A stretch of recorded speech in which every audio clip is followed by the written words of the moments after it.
Hey everyone, welcome back. I'm Corinne Joy-Vota, primarily Sony sports photographer, which still cracks me up to say because today I'm not actually talking about Sony at all. Well, comparison. Today I want to dive into a camera I truly didn't expect to spend much time with, let alone enjoy. And that is the OM system OM1 Mark II. Now, if you follow my work, you already know I am deeply rooted in the Sony ecosystem. It's what I know, what my hands default to, what my muscle memory is built around, and what makes the most sense for the fast-paced sports work that I tend to shoot. So when a friend pushed me to try the OM1 Mark II, it felt a little like stepping outside my comfort zone.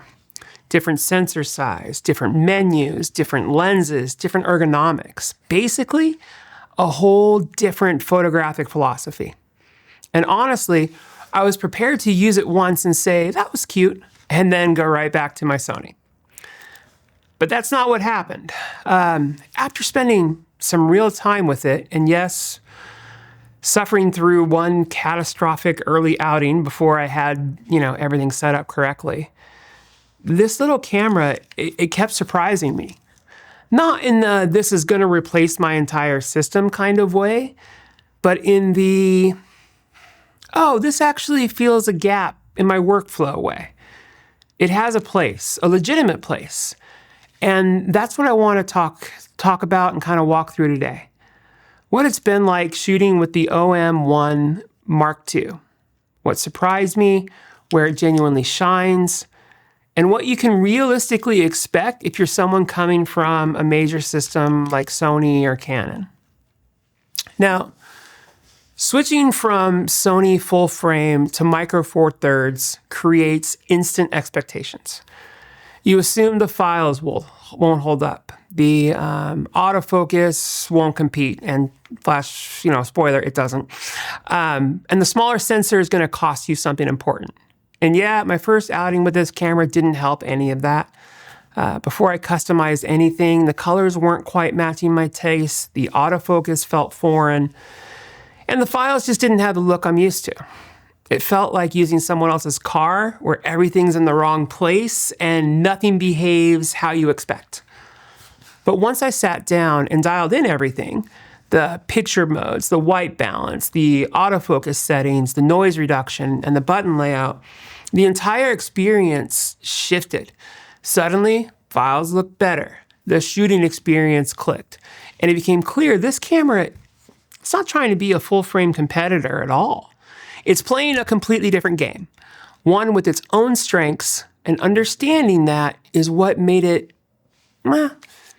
me keep packing it up and bringing it along with me. Now, one of the first things that really grabbed me was the size to performance ratio. The OM1 Mark II is small and lightweight, but it doesn't feel flimsy or toy-like. It has a really rugged confidence to it. The grip works surprisingly well, even with my big hands, and the buttons are where they should be. The whole body gives off this, throw me in your bag and let's go kind of energy. This is the kind of camera that makes you want to take it places. Hiking, camping, long outdoor trips, travel, all the stuff where you start negotiating with yourself about how much weight you're willing to carry. This is heavy. This is not. With this system, there's no negotiation. You're not sacrificing your back or your shoulders for the shot. And when you pair it with lenses like the 50-200 2.8, it becomes this ultra-capable outdoor kit with real reach, but without the punishment of hauling a full-frame rig. It's honestly liberating in a way I didn't expect. Now, let's talk about the colors. Because once this camera is set up correctly, the color science is gorgeous. The OM1 Mark II has this rich, deep color profile without looking over-processed or artificial. Greens are beautiful. Blues feel alive. Skin tones have a nice natural warmth. And the transition in tones have this kind of subtle effect that gives the images character. Not softness like in sharpness, but softness in mood. And yes, I'm absolutely going to go on record right now and say this OM1 Mark II has given me the best reds I have ever shot, period. Sony shooters, you know the reds can sometimes be a little wild. Not here.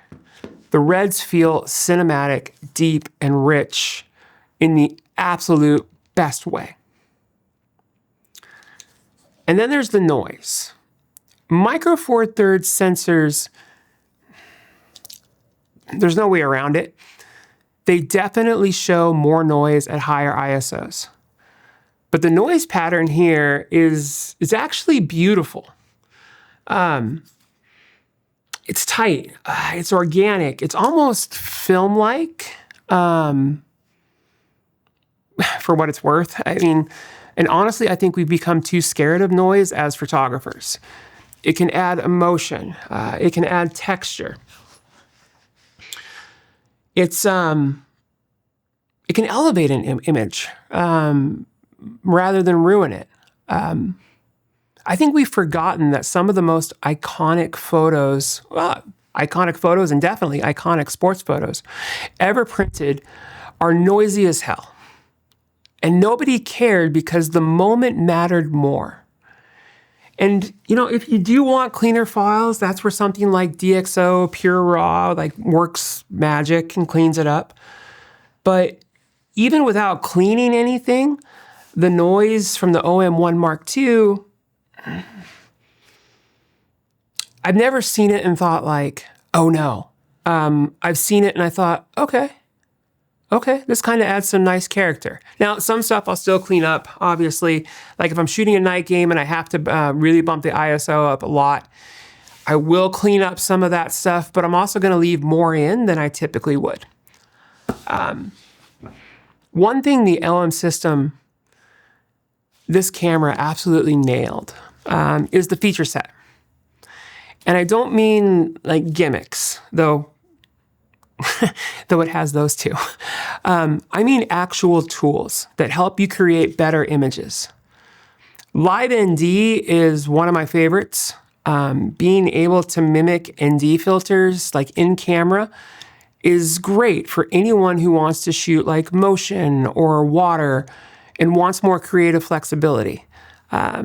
Without carrying ND filters with you, which I don't like doing. Like, I understand the image quality carrying an ND filter is probably better, but it's so nice just to be able to take the camera, say, oh, you know what? I want a motion shot. Let's dial in that live ND filter, draw out the exposure longer, and it's perfect. Now, live composite is another one that's pure magic. You can build long exposures while only adding new light. So what that's perfect for is like star trails, fireworks, nighttime city work, and you get to watch it build in real time. The other thing, and this is definitely not a gimmick, is the weather sealing. This camera just does not care. Same with this lens too. Rain, snow, fog, coastal spray, it doesn't care. It's a camera that you don't baby. And I love that. Now, the other thing that's absolutely wild in this camera, and it kind of makes sense with the kind of camera it is, the stabilization is fantastic. I'm not going to say it feels unfair, but it kind of feels unfair. Shooting handheld at slow shutter speed shouldn't be possible, but with this, it becomes totally normal. And if you add in the lightweight lenses, it kind of makes you feel like you're cheating physics a little bit. A little bit. The burst rate is fast. The buffer is deep, and subject detection works well. Like once you understand its personality, the video this is no one's first thought when it comes to video. I don't think, at least I hope not.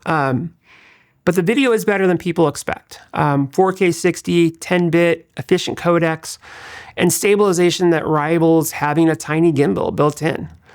So all of this actually makes the OM1 Mark II feel like a camera that's built for actual working conditions and not just studio tests. So Now let's get to the big one, and that is sports performance. This is where the OM1 Mark II really got pushed by me because this is what I shoot most of, and it exposes its weaknesses instantly.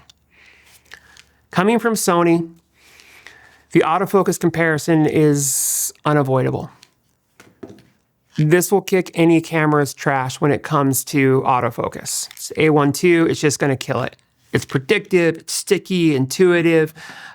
Sometimes it just genuinely feels like it knows what you're about to do beforehand and does it. It covers mistakes. It forgives bad timing. It makes difficult situations feel easy. This is different. It's not going to baby you. You can absolutely shoot sports with this camera. But you have to be intentional. You have to anticipate movement. You have to be smart with your angles. You have to understand which AF modes work in which situations. And you have to know when subject detection is an asset and when it's going to get confused. If you're used to relying on Sony's autofocus magic as a safety net, this camera is going to humble you pretty quickly. But once you learn its rhythm, it becomes extremely capable. The burst rate is fantastic. Tracking feels controlled once you understand it.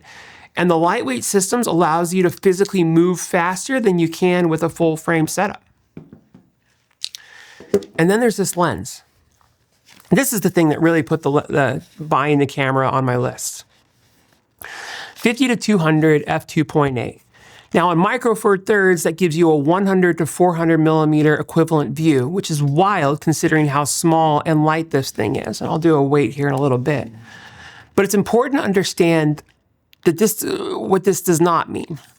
It's not the same light. It will not give the same depth of field if you shoot full frame 100 to 400. You will see higher ISOs. You will get more noise.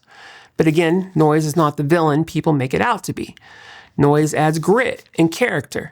Some of my favorite sports images ever, not just mine, but historically, are full of grain.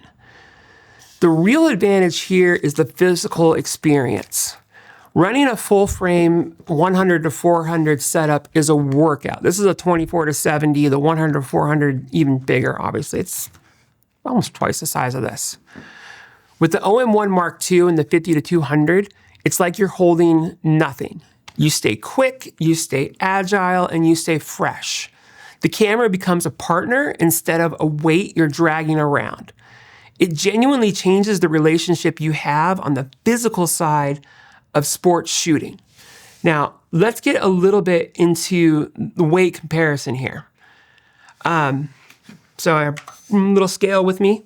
So just for perspective, this is the Sony A9 II with a 24 to 70 lens on it. And this weighs in at 3.65 pounds, okay?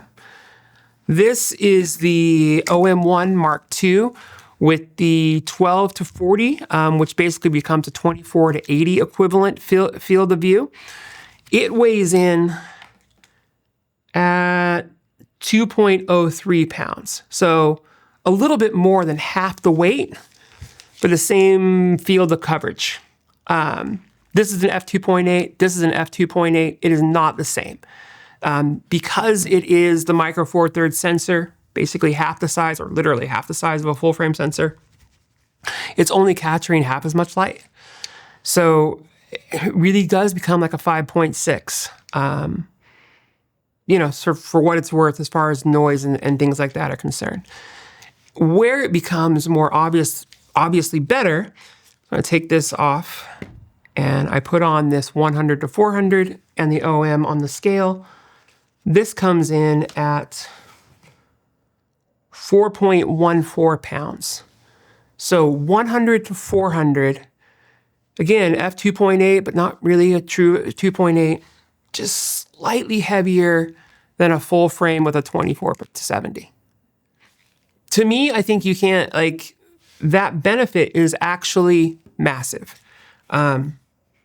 Being able to just carry around something that light is, honestly, I think you get more shots with this. I think you enable yourself for more shots, even if they aren't quite as clean as with like a traditional Sony or like an R1 or R3 in the Canon world. Now, continuing on, Micro Four Thirds still gets treated like a limited system, but that mindset is outdated. Full frame is great. There are things only full frame can do. But Micro Four Thirds has strengths people dismiss too easily. The portability, the reach, the durability, the stabilization, the computational tools, and a shooting experience that's just fun. The last part matters more than people admit. Not every system needs to be a low-light monster with razor-thin depth of field. Some systems are built to get you places full-frame rigs simply won't. After spending real time with this camera, I've grown to appreciate it in ways I didn't expect. It's not replacing my Sony system. Doesn't need to. Sony will always be the backbone of my professional sports work. But the OM1 Mark II gives me something I didn't realize I was missing. A lightweight, flexible, intentional way to shoot that makes me want to go out and explore. It's a joy to use. The colors, the size, the reach, the features, the overall shooting experience, it all comes together in a way that feels refreshing. Now, if you've ever been curious about Micro Four Thirds or wondered whether OM system is worth exploring, the OM1 Mark II is a genuinely strong place to start. It surprised me, and I don't get surprised by camera gear that easily anymore. This one has earned its space in my kit. Now, if you enjoyed this breakdown, go ahead and hit like, subscribe, and drop a comment. Tell me what you think about the OM1 Mark II or Micro Four Thirds in general, or how your experience has been shooting with different systems. Thanks for spending time with me today, and I'll see you on the pitch.